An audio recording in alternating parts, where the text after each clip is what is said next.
So these are the 5 things that Apple should copy from Galaxy Watch running Wear OS for the next watchOS 10. Some of these things are really basic and I don't know why Apple is not using them in 2023. Starting with shortcuts.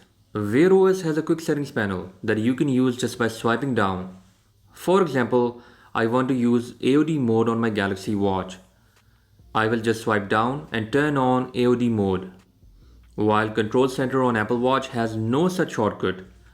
You have to go to Settings, Display, then Always On, and finally you can turn on AOD mode.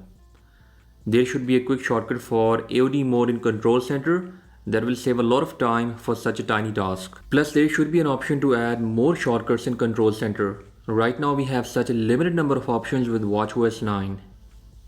Moving on to the next thing that Apple should copy is tiles or widgets. Okay, so on Apple Watch, if I want to check out calendar, I can just tap here on this watch face and now calendar will open up. What if I have a super simple watch face like this Nike watch face?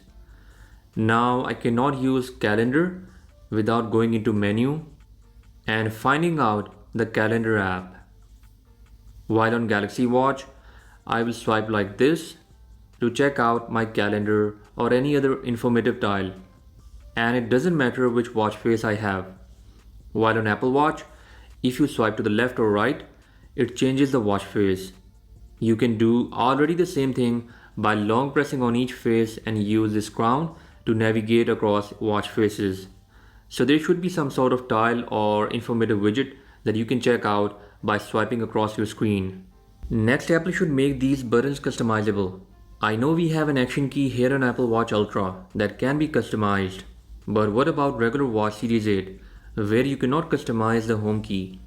On Galaxy Watch, you can customize these buttons to any app or shortcut of your choice. It's a simple thing and I think Apple should work to make watchOS a bit more customizable. Apple Watch faces are great, but still the options are limited. It's about time Apple should allow developers to make third-party watch faces on the App Store without using Facer or any other app. Third-party watch faces are a reason people who prefer customization use Galaxy Watch because there are hundreds and thousands of watch faces that just match your style. Plus you can further customize each watch face, its complications and more. In the same way, low power mode is not available with any shortcut or in the control center. I think low power mode is a feature that we often use if charger is not available while we are on a trip. Surprisingly, you can't even turn on low power mode using your iPhone. There is an option for low power mode, but that's available in workout and it says turn on low power mode during a workout. I don't know how this is different from the low power mode present in battery setting of Apple Watch.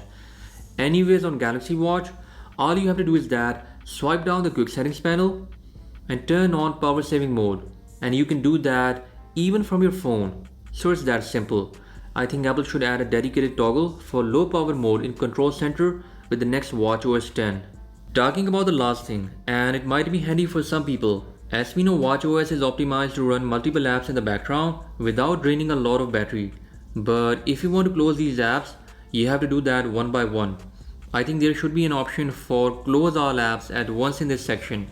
On Galaxy Watch, you can do that by double pressing the back key and tap on close all. Wear OS is also optimized and allows multiple apps to run in the background without compromising performance, but it's still nice to have this option, and I hope to see a similar one on an iPhone too. So these were some of the basic things that Apple should copy from Wear OS on Galaxy Watch, and that was all about for today's episode. Make sure you are subscribed to the channel. With that being said, I'll catch you guys in the next one. Until then, bye bye.